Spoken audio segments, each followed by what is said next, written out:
Hi, my name is Vidya Sagaride and today we are going to discuss about matrices. Matrices is a rectangular array of numbers or function which is used to represent in the format of matrices.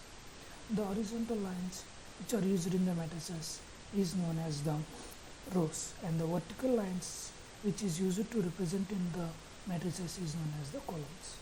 See, the order of the matrices is determined by saying its first row numbers and other is the columns.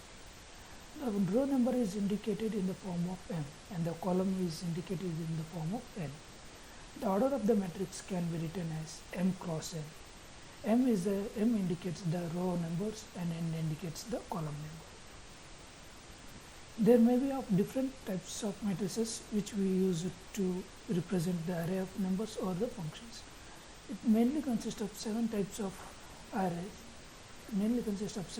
matrices called as scalar matrices, row matrices, column matrices, identity matrices, zero matrix and square matrix.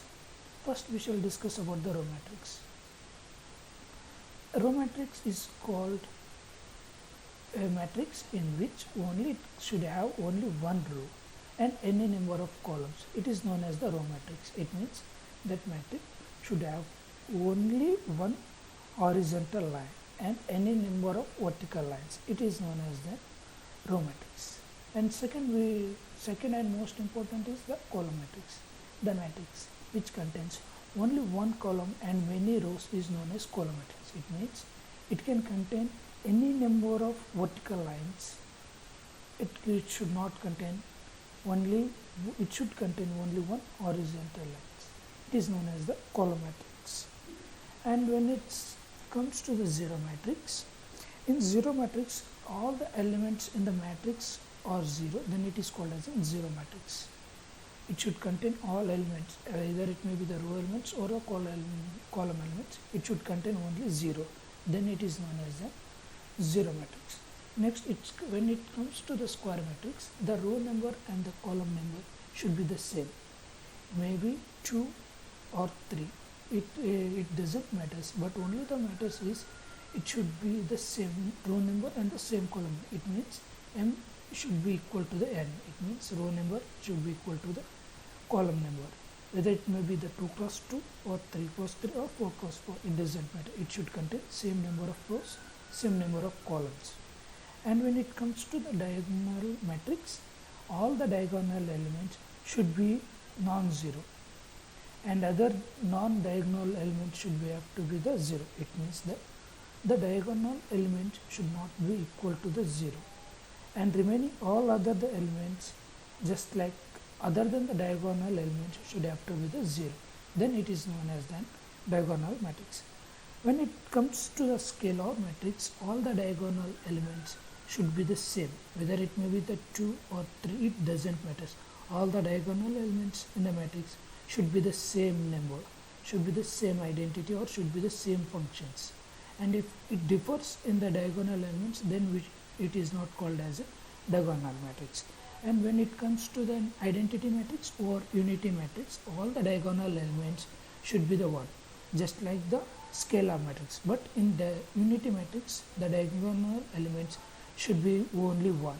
Other than the one, it is called as scalar matrix. If all the diagonal elements are one, then it is known as unity matrix or identity matrix.